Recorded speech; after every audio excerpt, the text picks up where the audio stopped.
ดีพ่อแม่พี่น้องมื้อนี้เฮาสิมากินอันแกง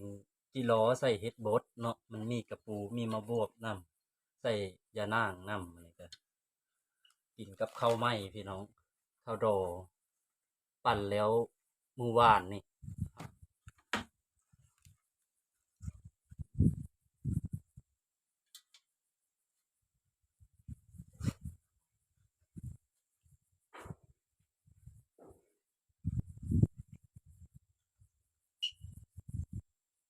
อืม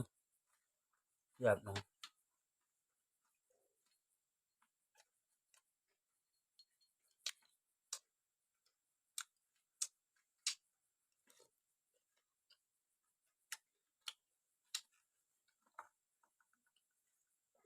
มีมักพริกเนาะมากับ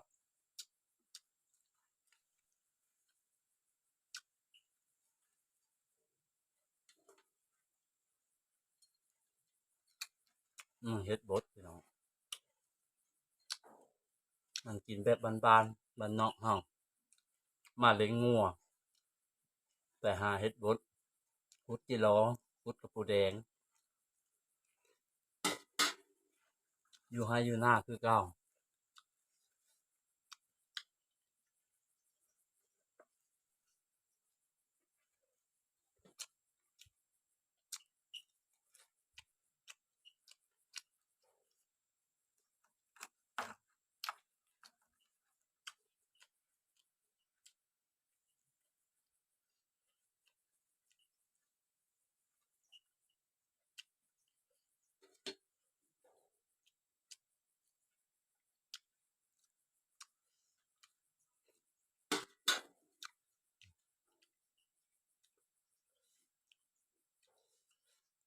มาเด้อพี่น้องเด้อ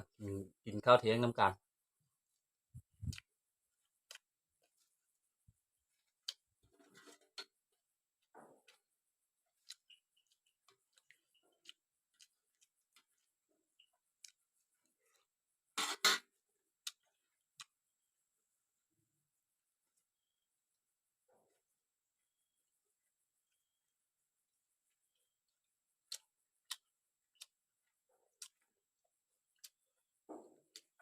กระปูแดงกับมะพี่น้องย่ำนี่กระปูแดงมะเนาะ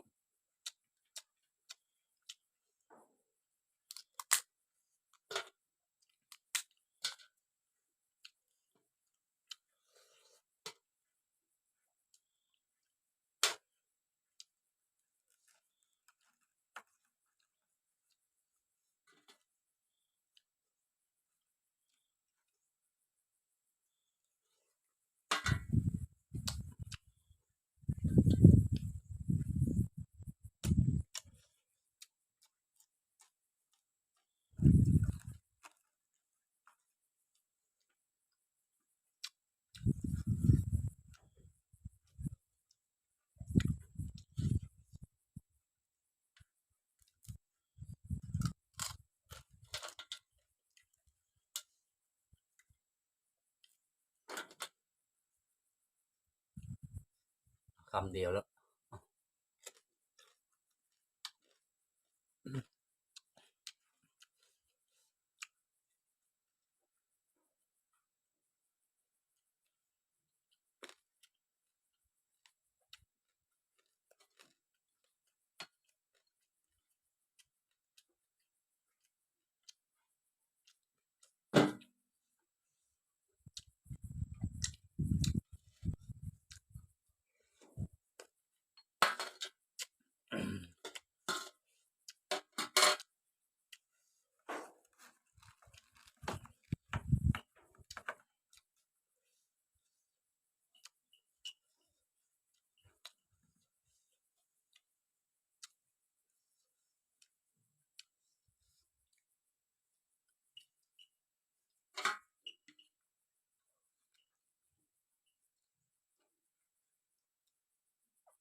มักพริกน้องหน่วยใหญ่ขนาด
มาเด้อพี่น้องเด้อกินข้าวเสียงน้ำกัน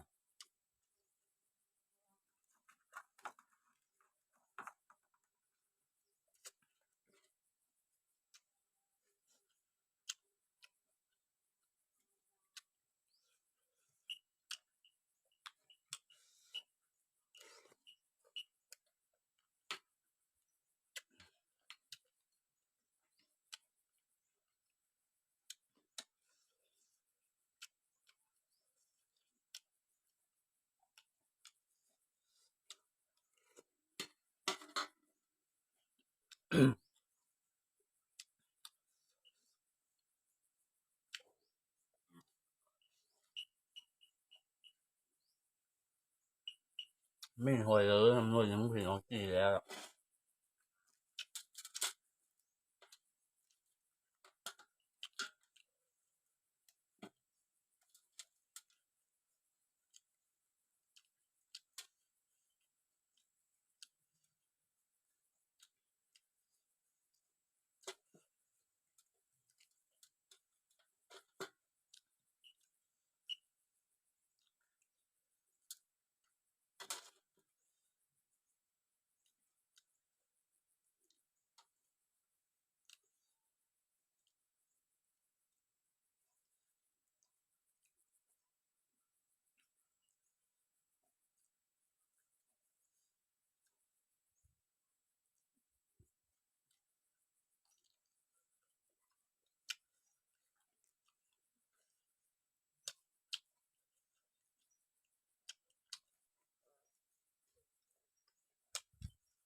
แซ่บแซ่บคือเก่าพี่น้อง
ก็แห้งพี่น้องต้นไม้หักก็มีมื้อนี้นะไปหาเห็ดไปหาพุดกระปูหาพุดจิโร่นี่ล่มแห้งหลายต้นไม้ก็หักมีต้นไม้หักนำกรุณาติดตามกรุณารับชมเด้อพี่น้องเด้อช่อง